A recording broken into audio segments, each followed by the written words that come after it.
What do you think of Julia Roberts' portrayal of you? Do you see yourself in it? I'm out in the middle of the desert in stilettos and a BB short miniskirt. They're like, so that was "Who all is real. That was not just for the movie. Oh, no, absolutely. That's totally true. They're like, who is that person?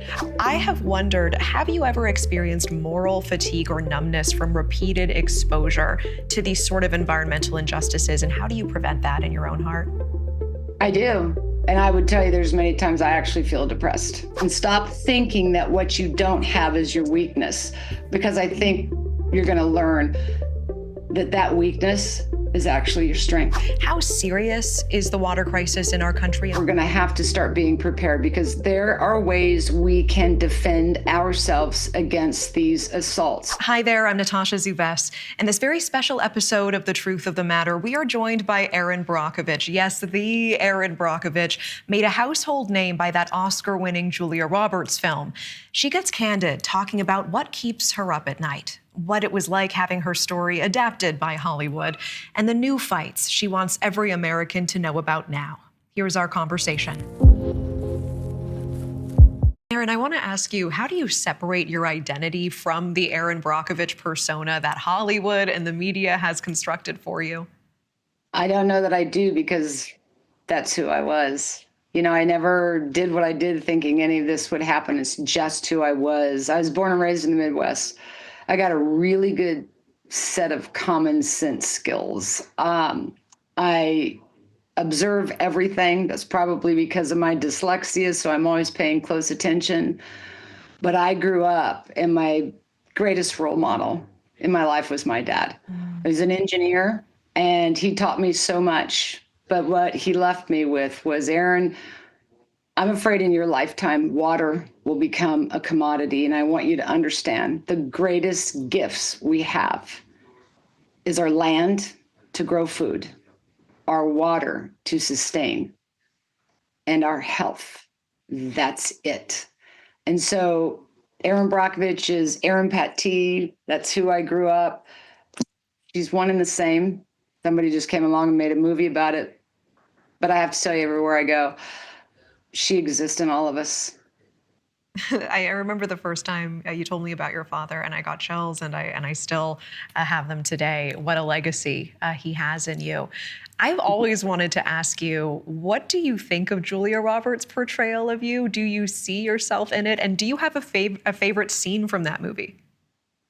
She did a fantastic job. So when the film first came out, before anyone else saw it, I was with my husband, Ed Masry, with his wife, and the four of us sat in a huge movie theater by ourselves and watched it.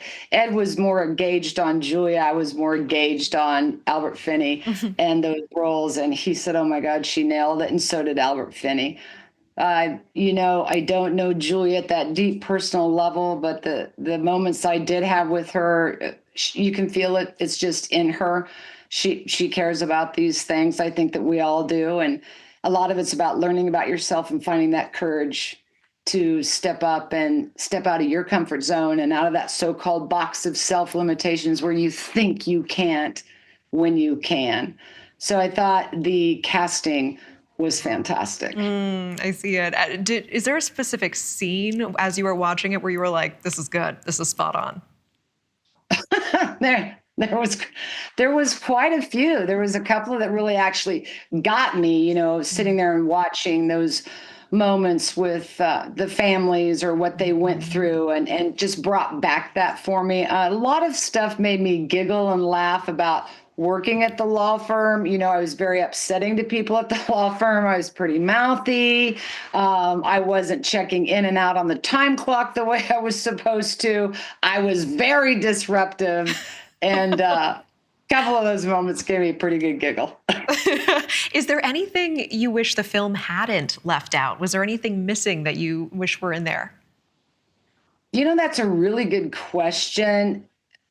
It's pretty hard, like the director Steven Soderbergh said to me, to put a lifetime, hours and years of work into a 2.5-hour film. I think he was really good at getting down to this idea that you have to have a certain education and walk this way, talk this way, look this way to do something like uncover a massive groundwater contamination and go up against a giant utility. Mm-hmm. And I've kind of said it in and out of this conversation tonight about Superman's not coming. That exists in all of us. And you don't always know the timing where you're going to step up and step in. But that moment happened for me when I went out to Hinckley, and everything that I learned growing up and everything that my parents taught me about what was important was exactly what was being taken away from them.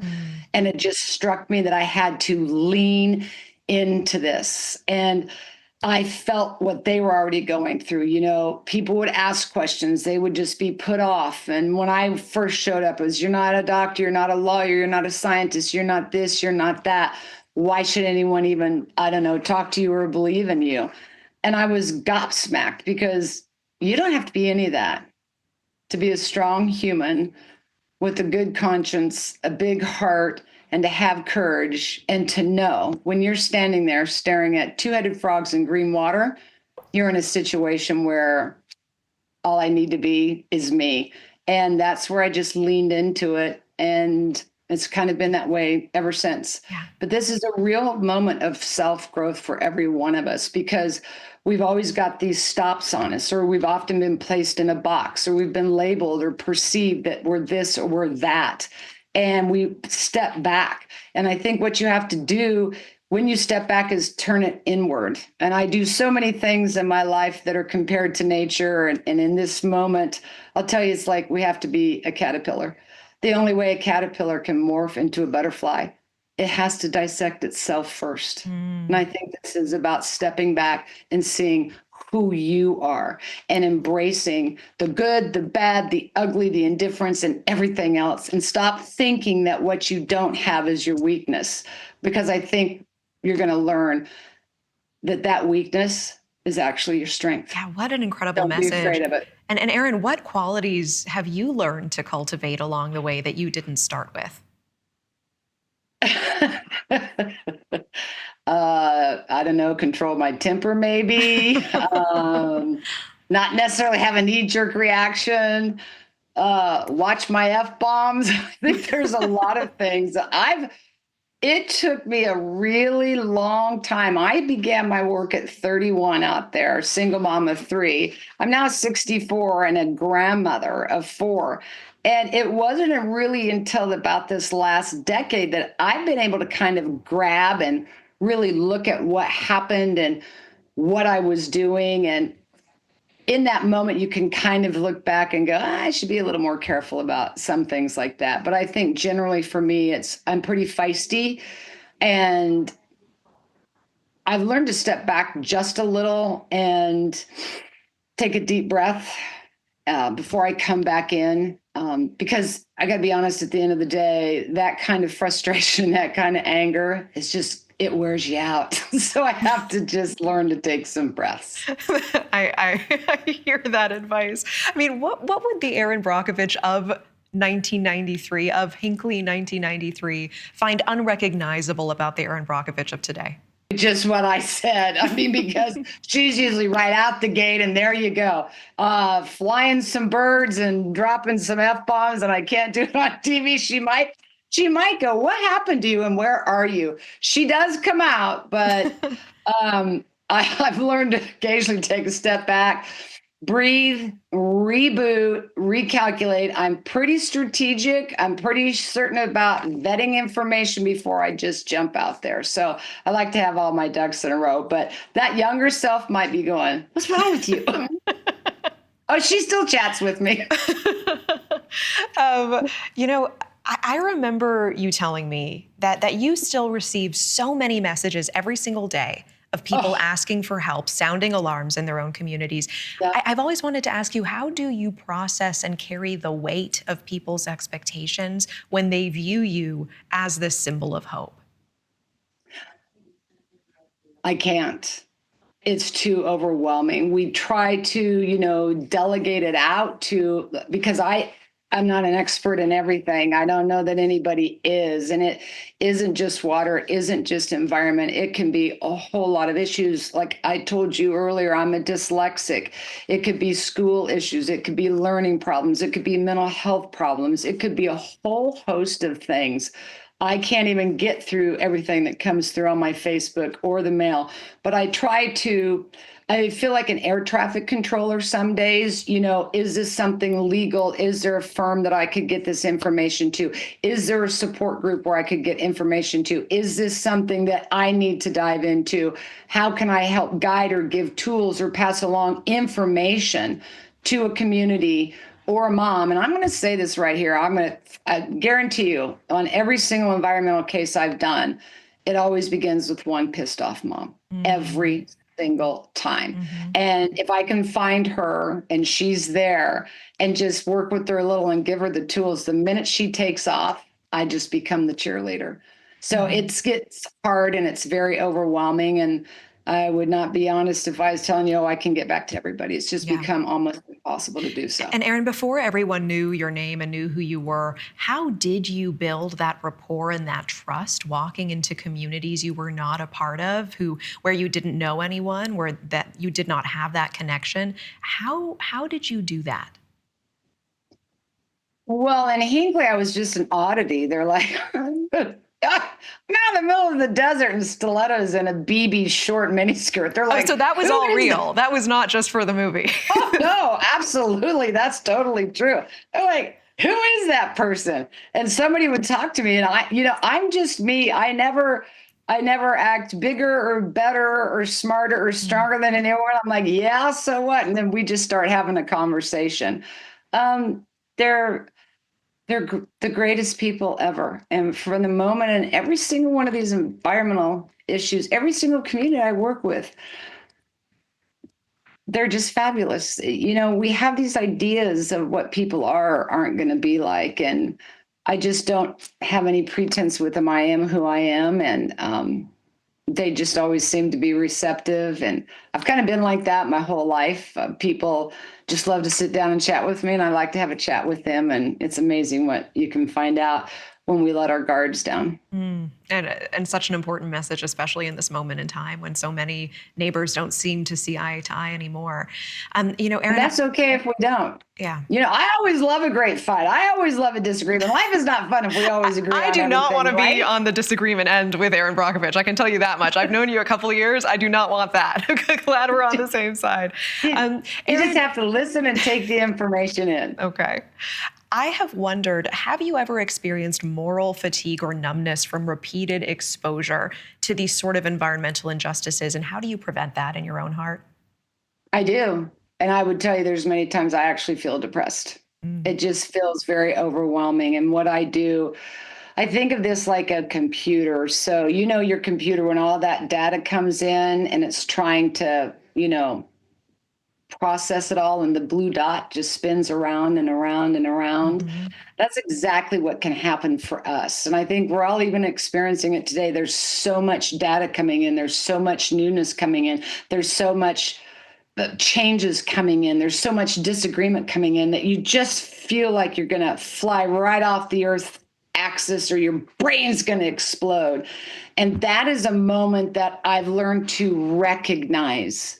And when I'm there, to step back and reconnect to the environment. These are the moments where I go, oh my gosh, I stopped to smell the roses, literally.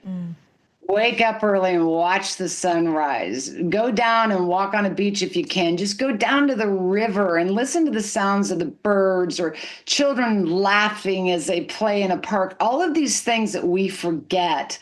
And when you can go back to that space, that's where you can breathe. That's where you can reboot. That's where you can refuel. That's where you can be re-energized and find that motivation to get up and go at what feels like a rat race again tomorrow. I refuse. Now, I will go down for 24 hours, maybe 72 hours. I'm going to work this out.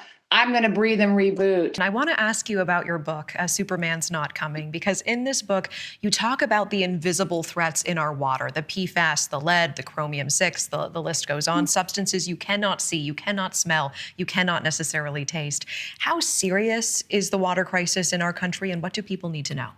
We are in a critical situation with our water supply, one just from the PFAS chemicals alone. But there's just been this old philosophy of the solution to pollution is dilution. I don't think that's going to work out or hasn't worked out too well for us. When really, if you look as how we became an industrialized nation, what were we doing with all of these toxins? We were throwing them in dumps. We're throwing them in landfills. We're covering them up. We're hoping we're going to, not have to deal with it. We're dumping them in the rivers and the creeks and the tributaries and thinking it's going to dilute. But the amounts that are hitting the water even decades ago were so large, they haven't filtrated out. So again, it's been very silent about what's gone on or the length of time it's taken to understand the chemicals. What is it we need to understand when you're taking chemicals that are poisons that are studied before you ever put them into the stream of commerce? Not all of them, but a lot of them can be. That the fallout would be a public health crisis. So I worry about the water every day. I worry about climate change. I've always believed it will be water events, too much, too little, none at all. We're starting to see those things happen. I think water will become a very precious commodity. We cannot sustain ourselves without it. And again, that we haven't taken the steps yet to come in, and a lot of this is going to boil down to infrastructures. What's our plan? What's our strategy to begin to change that out? Let's talk about all the lead pipes that still exist today, that there was a Build Back Better America to get in there and get it done, and yet nothing got done. So in the interim, what I think we have to start doing is being prepared. Mm-hmm. And If Erin, we haven't accomplished that, we're going to have to start being prepared, because there are ways we can defend ourselves against these assaults. And a lot of that is about information, know your water quality, know changes in your health, observe changes in the environment, and show up and begin to protect yourself, because no one's going to do it for you. I mean, and hence the title of the book. I mean, so Erin, you have built this reputation for yourself as a fighter, but Superman's Not Coming also, I think, really reveals the emotional toll of these battles as well. I wanted to ask, was there a moment in particular, a case, a letter, a person that nearly made you walk away from this fight? And what is it that brought you back? Actually, about 12 years ago now, I really thought I was done. People don't want to believe it. People don't want to hear it. People think you're exaggerating or you're just being a part of a lawsuit and money's not going to change anything. And it gets pretty overwhelming.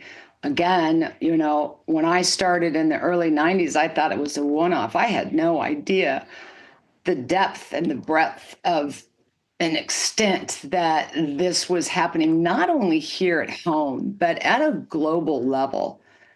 And what really kept me in the game was when my first granddaughter was born, and I was right there to catch her. And it was a kumbaya moment for me. I'm like, yes, this is why I'm going to stay at it for her and for these next generations. And, I can be very optimistic, and I refuse to believe, and I will go down fighting, that we can't get smarter, we can't get better, we can't have plans. We're better than this, that we can rebuild, get rid of outdated laws and policies and corporate models, and that thinking into a future of solution driven. It seems to me that there's no solution in when you find a solution in making money. And I totally disagree. I think that these companies, if they would put safety and infrastructure on the upfront, they'll still make a profit. And I'm guessing they could yield a whole lot more. And I'm going to stay vigilant and hopeful and in the game that we're going to turn that corner and start doing just that. Yeah. Is there a story or an account you've carried with you quietly that still wakes you up at night? Well, it could maybe be a couple. I think that there's moments where I just, as become very like an empath, if you will, and I take it on, and I can't fix it all. And how I can learn, we all have to fix ourselves, and how can I be there to help set them on that journey. And when I don't, or I can't, or I felt a moment where I haven't reached somebody, it bothers me at night. It bothers me at night if I've been reading documents and I know frickin' somebody's lying and I can't find it, and that just starts going around in my head. And I will get as much sleep as I can and get up the next day, and I'm going to find out. I can ferret stuff out, and I'll stay at it till I do. So those are the kind of things that will get in my head and bother me. When I know someone's being lied to, when I know someone's lying to me, when I know you've changed or hid something, it eats at me until I find it. So those things do keep me awake at night. Do you feel that being underestimated has become a superpower for you throughout your life? My dyslexia was my superpower. And because of my dyslexia is why I was always underestimated. I was always the underdog. I didn't fit that standard of conformity, that box of what you have to be something or to be someone. And so, yeah, my dyslexia was my superpower, and that's what was holding me back. What do you think your father would think about everything that you've done? You know, I know my dad lived to be 86. Both my parents died with me, and I know they were proud. I was very, very blessed to have the parents I did, and my upbringing in Kansas, and my connection to this great universe, this great planet. It's so magical. It's such a gift. And I can tell you what they said to me. Damn proud of you, kid. I love that. Did he get to see the movie as well? They did. What did he They think? did. What did he think of that I'm film? damn proud of you. I didn't know you had that in you. I'm like, well, you should have. You raised me. Yeah, I got it from somewhere, right? My dad was very helpful to me. My dad was an engineer. He actually built and ran the pipelines for Texaco. So a lot of things he saw out there, the environment, and he'd often share them to me in ways where he would sing songs to me about the water, watch it trickling down the stream, enjoy it today for someday it might not be seen. That would just bring terror into my heart. But he was getting little messages in there for me, and helped me along the way. I think his biggest struggle with me was mathematics, and as a dyslexia, it was a challenge for both of us. Yeah. So, but my dyslexia did become my gift, because I always go back to source to figure things out. That's what happened in Hinckley. It was a calculation of what the hexavalent chromium levels were in 1993. But what I needed to find out was what those levels were back in 83 and 73 and 63. And that's what I set out to do. And that's kind of some dyslexics thinking. They take numbers and they extrapolate them back to its source, and then they can figure the situation out. It's kind of odd, but that's what we do. Erin Brockovich, I won't take up any more of your time. Thank you, my friend. It's always good to see you. My friend, it is always good to see you. Thank you so much.